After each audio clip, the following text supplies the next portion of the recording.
Welcome to our podcast. I'm Jeff Pelletier. The purpose of our podcast is a simple question. Why is Israel important? Over the next many episodes, my partner Neil Johnson and I will seek to answer this question.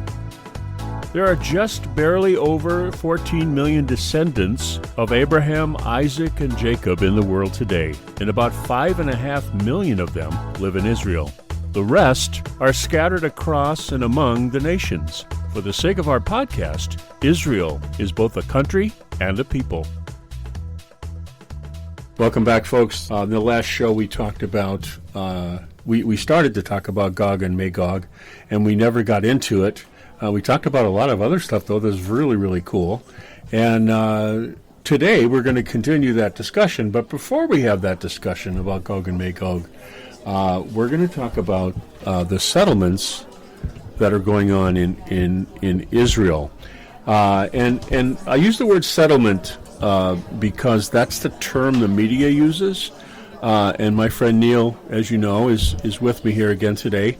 And Neil knows what that's about, and he's gonna talk to us about it in the present day.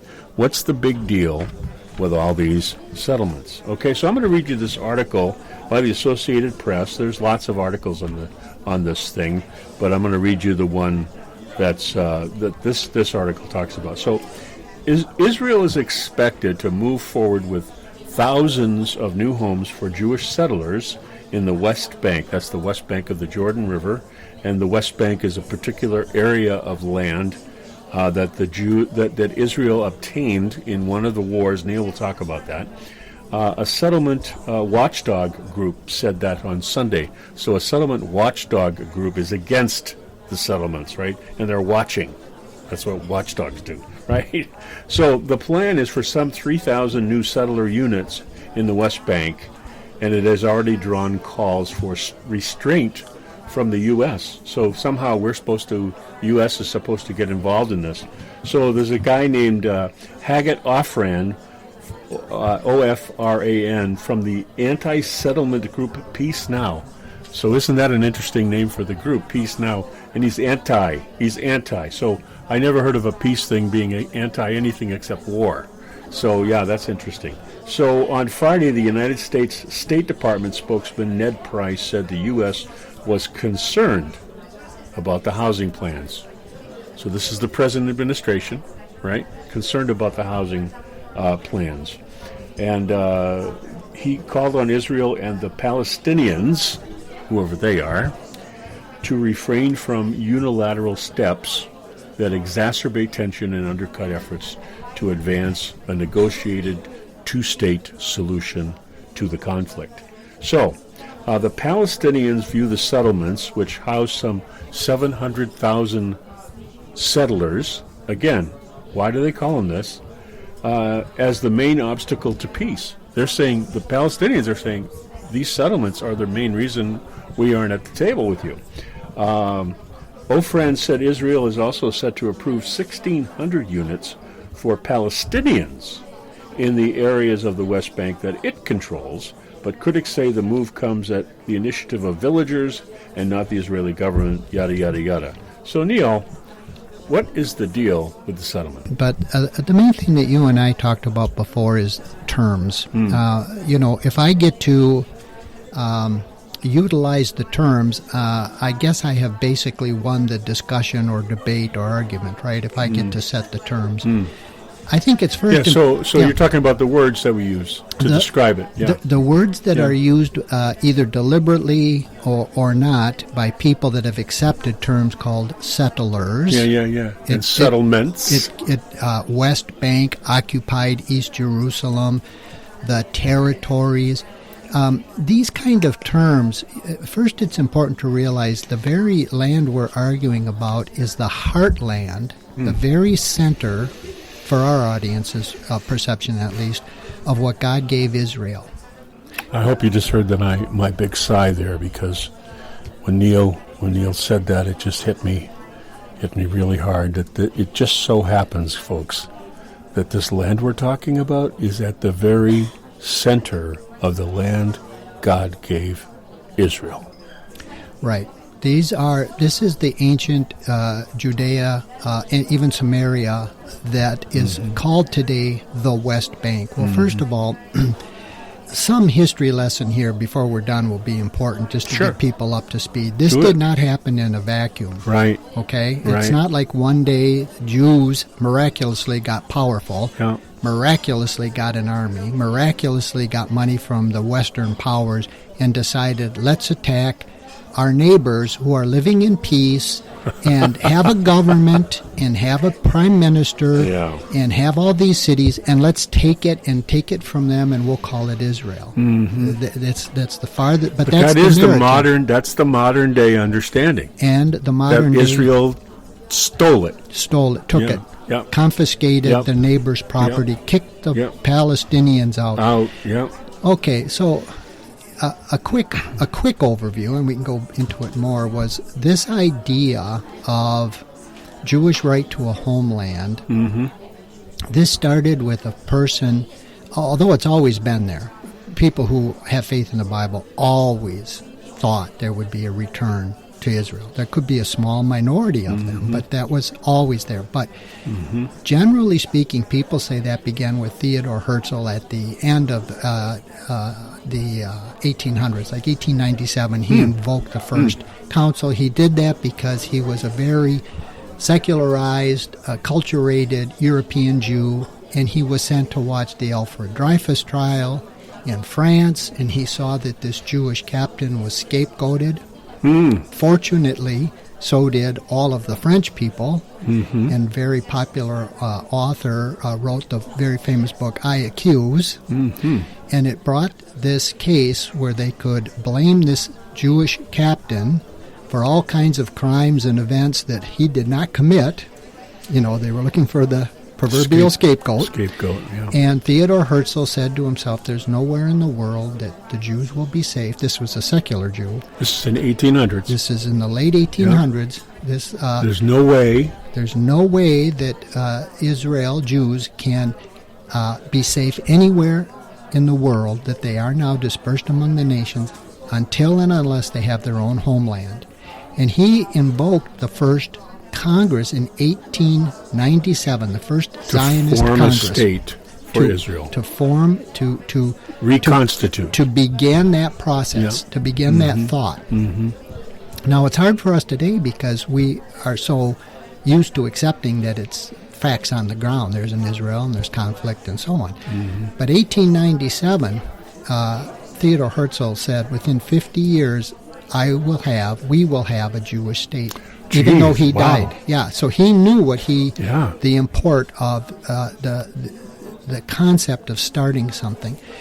Anyway, in that period, he started that, and that began this modern day process, the modern day process of Jews in various waves, various trickles or floods going back to Israel for various reasons.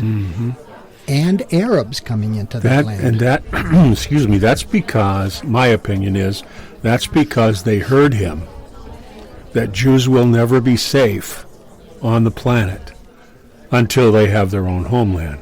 Jews heard that call. Well, I think... And they started coming back. Some did it for ideological reasons. Some did it for religious reasons. And at the same time, nothing happens in a vacuum, right? There were various, over these decades, from that first Congress till Israel was actually officially declared a state and a vote by the UN in 1948. So over those decades, there were many pogroms and persecutions of various types in Russia and Europe that forced people to say what Herzl said was true, whether they heard him or not, and they just knew there was a place to flee to, as opposed to the medieval years. There was nowhere to flee to, and you were just going to be, killed. So, folks, we've said this before, but we'll say it again right now. There has never not been Jews in Jerusalem. Well, that's a very important point, because even in the Ottoman census, and again, a bit of a history lesson, so the Ottomans for 500 years ruled basically that entire Middle East as part of their empire, right?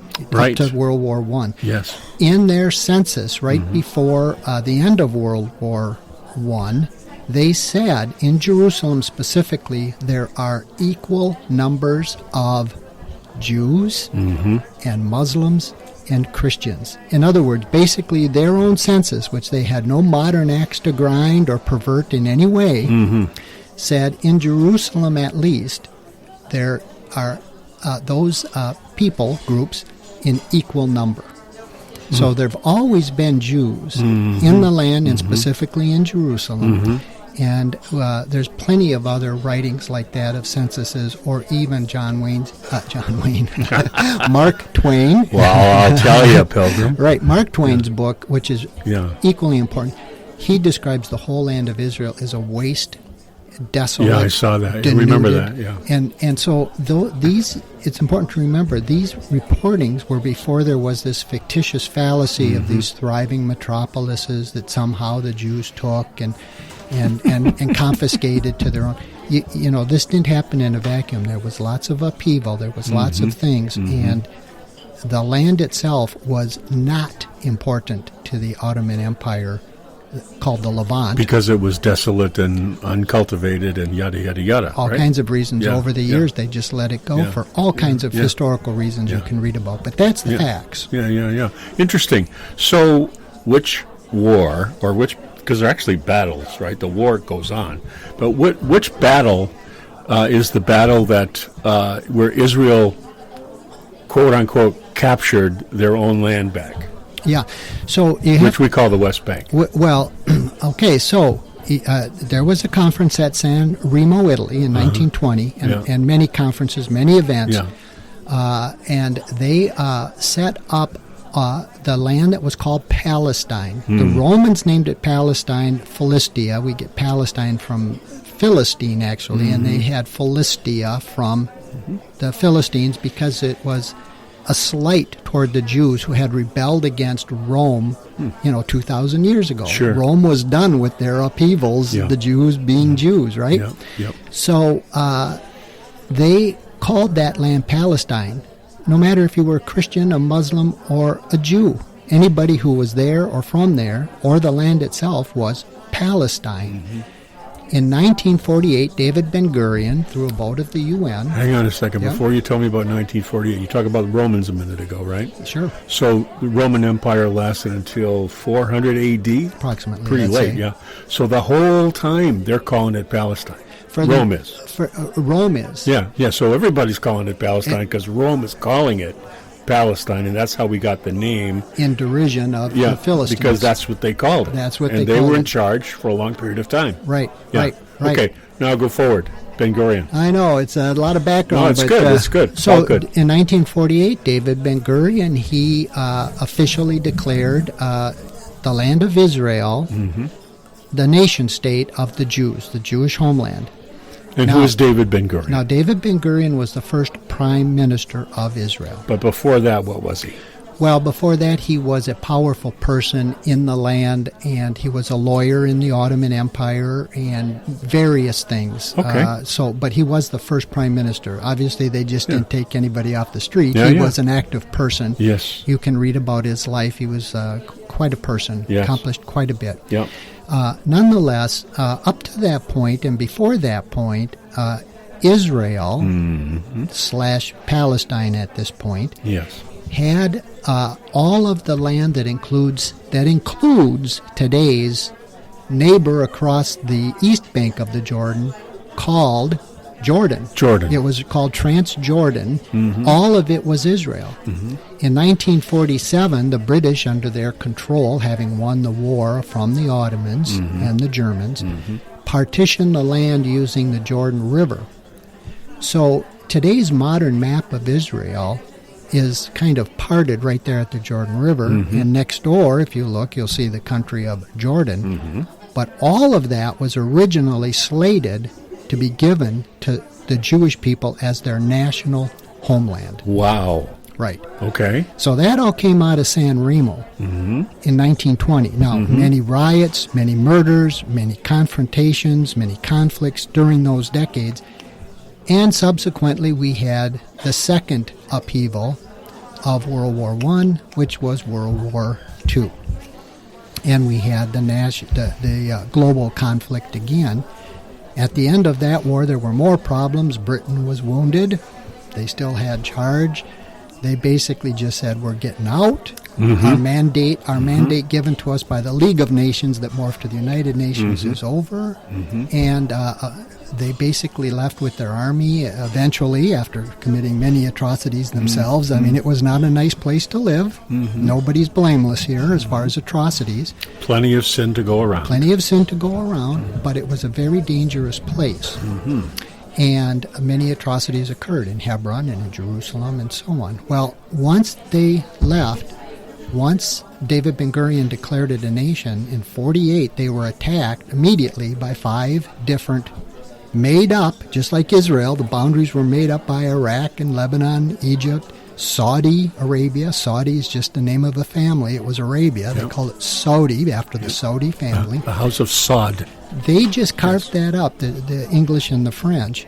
So that's basically some of the background that immediately after they said we're a sovereign Jewish nation, they were attacked by, and I say 5 nation armies, but again, they were made up by these same people that made up Israel. So the United Nations agreed that Jordan line, that river, would be the border, right? And Jordan was on the right or in the east, and Israel was on the left. And then the United Nations voted on that, right? Well, they did eventually, but it wasn't the United Nations. It was actually, of all Harry things... Truman.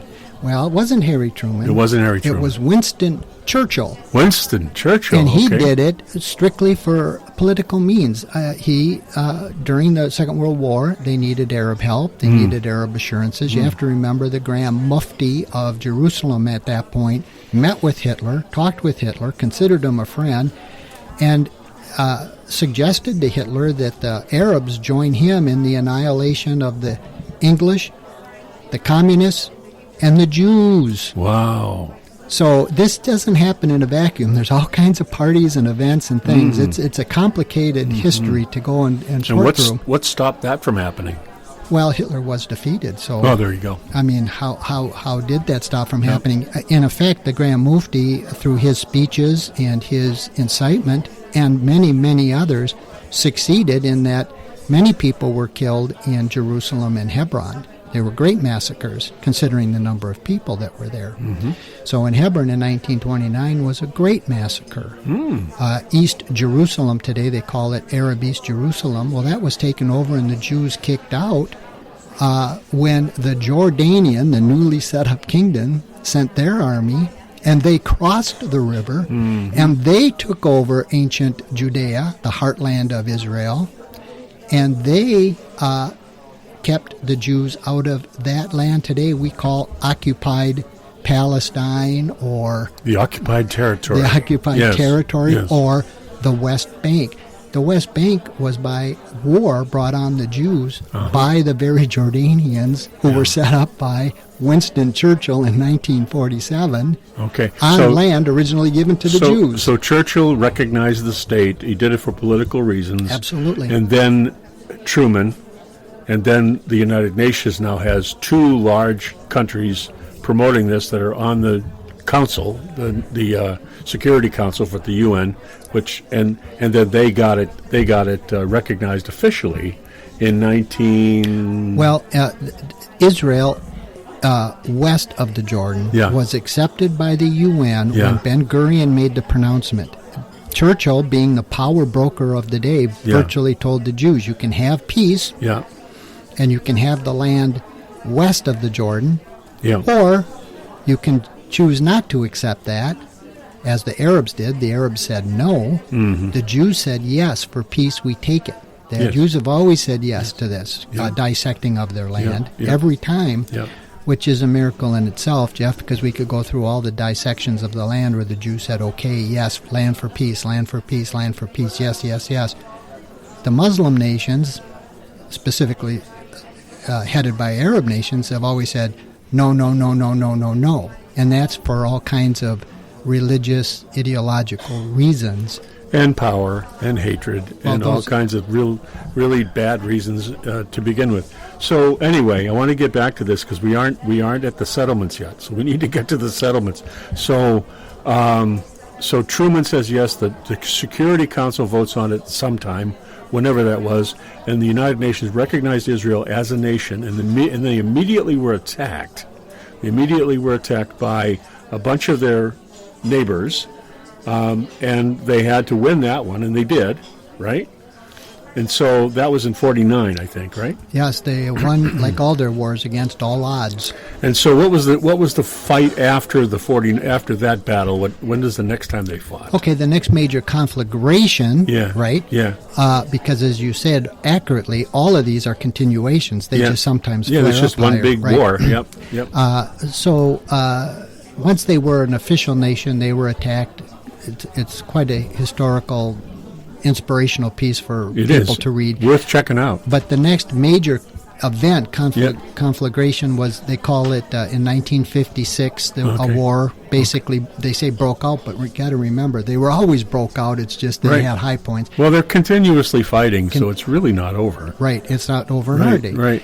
The next one is the one we're more familiar with, the Six-Day War in 1967. Right. Yeah. And what did they get there? Well, there they got what we call East Jerusalem. In other words, they were able to get control of the Temple Mount. Okay. They were able to recapture Hebron. Well, specifically in 67, that was a preemptive war in which the surrounding countries, remember, nothing happens in a vacuum. If somebody's pulling tanks up to your house and they're saying we're getting ready, we're going to wipe out Jeff and Neil's house, and they won't let you through navigable waterways there in the Middle East. I think Lynette would have a problem, by the way, if you and I had a house. But anyway, go ahead. But I'm just saying, your neighbors are doing all this, and plus their broadcasts are saying we're going to wipe them out, we're going to throw them into the sea, we're going to do this and that, just horrible things. And making it harder and harder and constricting more and bringing your weapons up to the border. Eventually, so the Jews did what's a preemptive strike. That's 6 days, and they wiped out the Egyptian Air Force at that time, defeated the neighbors, and wound up with more land, including the land the Jordanians took of East Jerusalem. So we have to say, to be accurate, that the Jews, or Israel, conducted a preemptive They strike. always say that.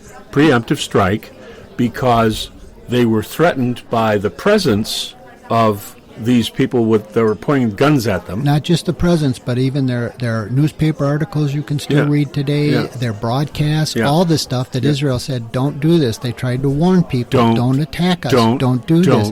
Don't. But then they decided to take action. And they did. Okay, and they got East Jerusalem back. And miraculously, they wound up with more land again. So then the Yom Kippur War was the next one, right? That's right. Yeah. And that happened in 1973, and that happened on Yom Kippur. Yeah. Which that was an amazing battle. That's right. The Jews were completely at home. They were fasting. They were contemplative.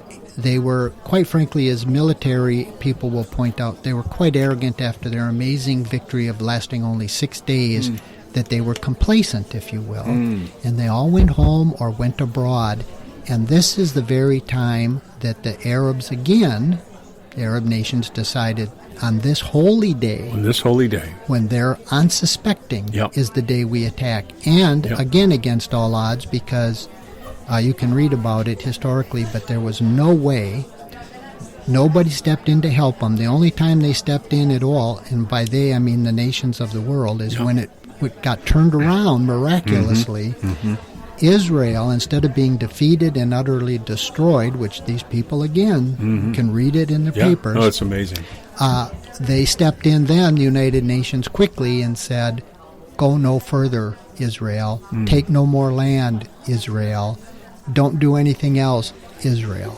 So when they were attacked, they were silent. And this is when they retook the land. That was the center of, as you said, was the center of the land that God gave them way back when. Right. You can say in 67 they had sovereignty over that. They had control over it, but they gave it to the Arabs called Palestinians in about 1964. They started calling themselves Palestinians. Sure. And the Palestinian Authority. Yes, all of that stuff PLO. by Yasser Arafat, you Yes. see. And so even though they had control over it, they didn't administer it. In 73 then, when they were almost destroyed again, they controlled right up to the Nile River. They had all of the Sinai, all of the Gaza Strip, virtually control over Israel. They had the Golan Heights up by Syria. They just expanded out incredibly far.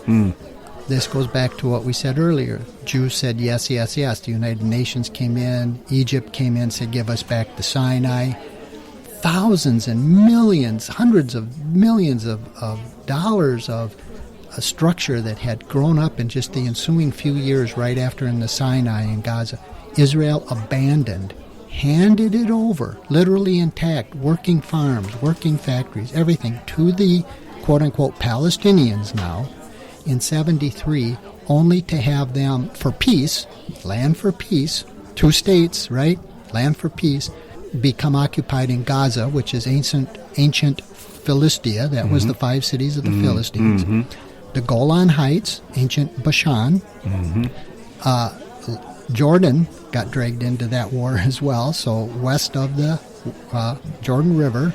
All these people Israel said yes to, gave them land for peace, and now look what we have jumping forward to our day from 73, which was kind of one of the last major conflicts. There were others, 82 as well in the Lebanon, for peace, and Israel winds up with more land despite their efforts to hand it over for peace.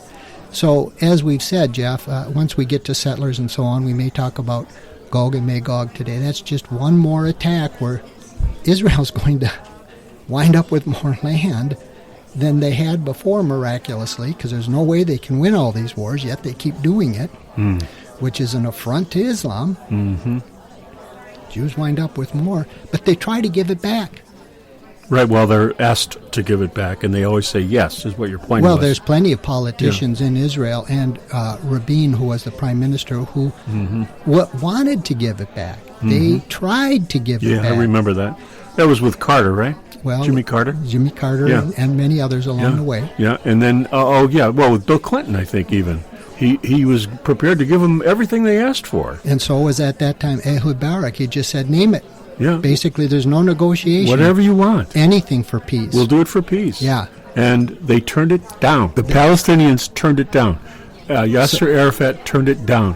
Why did he turn it down? Well, again, the biblical statement of they will say peace, peace, but there is no peace. Shalom, shalom, v'yein shalom. Peace, peace, but there will be no peace. So humankind does not want conflict generally. Right. Israel does not want the wars. They want peace and build their land, generally. You have to have a willing partner in that. You have to have willing partners in that. Yasser Sadat, president of Anwar Sadat, president of Egypt, he made one trip over to Egypt, from Egypt to Israel, tried to implement a peace with Israel, and the radicals, of course, as we all know, I forget the year now right off the top, they killed him. They shot him at a parade, just riddled him full of bullets. So, you know, I remember that. That was horrendous. You have to have You and a I are willing old partner. enough to remember that. And it was a horrendous thing that day. So they call it, the press, mostly, the media, calls it occupied territory because they took back what they had given. Right? They gave it away, and then they took it back, but they did it in response to an attack, and they won, the Yom Kippur War. They won.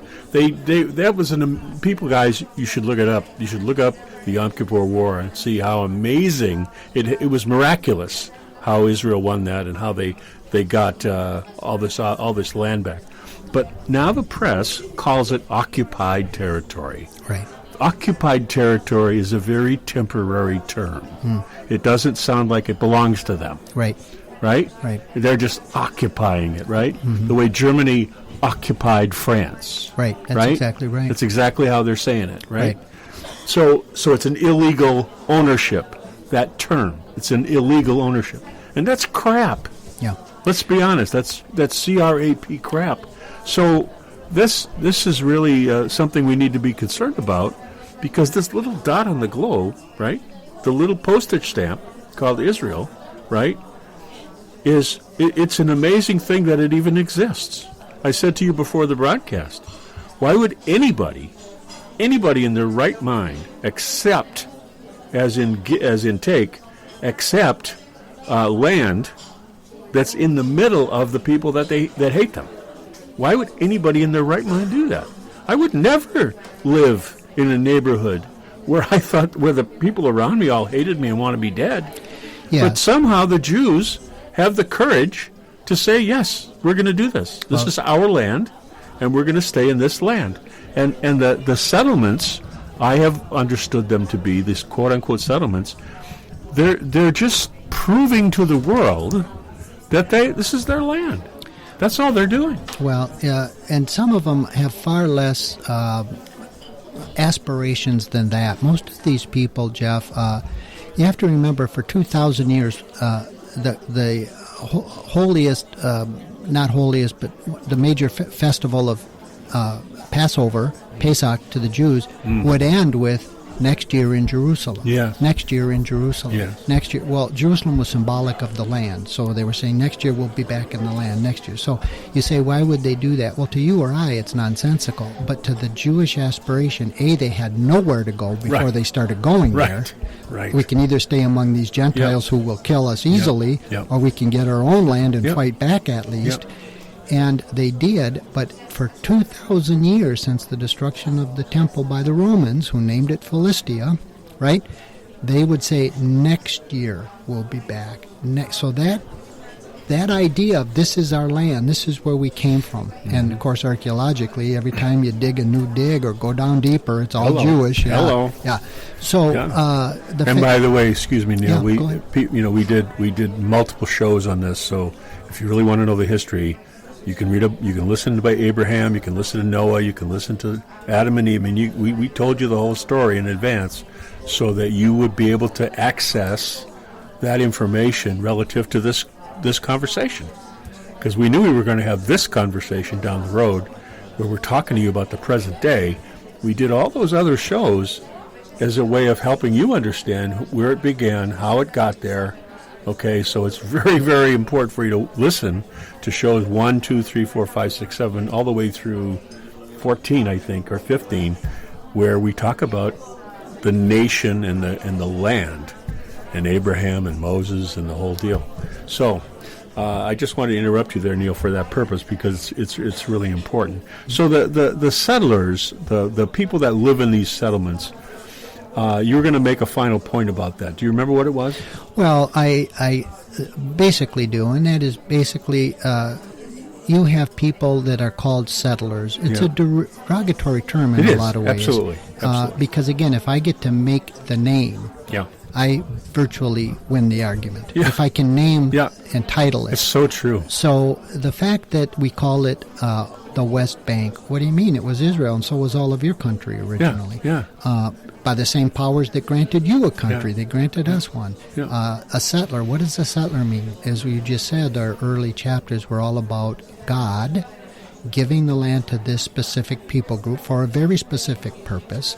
And all you have is sometimes very religious people moving there for very altruistic faith movements. You have some simply who go there because they're Zionists, but they're not necessarily religious. And you have some people, frankly, Jeff, just like in our country, for all kinds of reasons, some who just say, I can't afford to live anywhere else, so I bought a house in this area. But all of that area, it's important to remember, of what's called West Bank at least, is the biblical heartland that God, from the very beginning, said to Abraham, this spot, this is yours forever.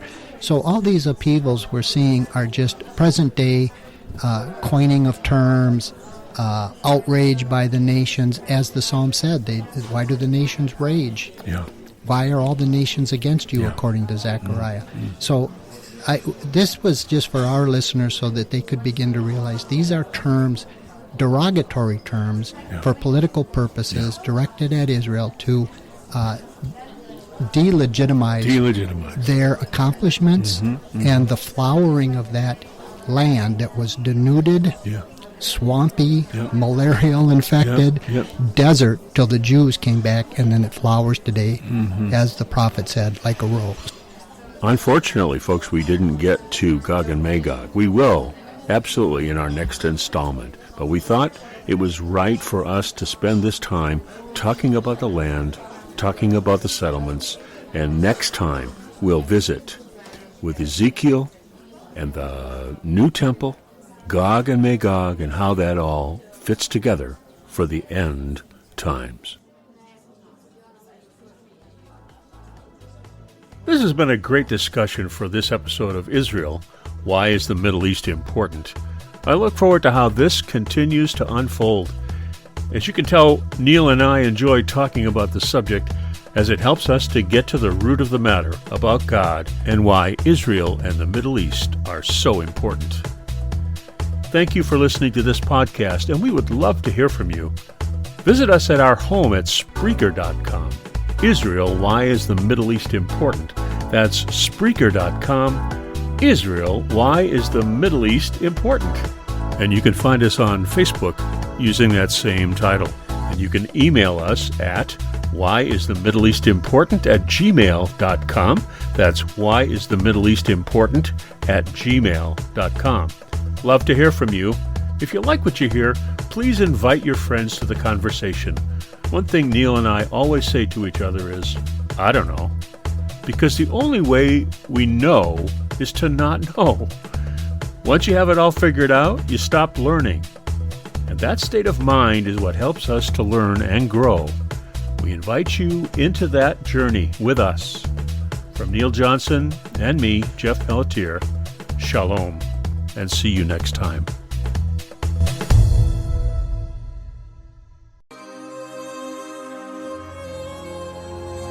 יברכך אדוני וישמרך יאיר אדוני פניו אליך ויחונך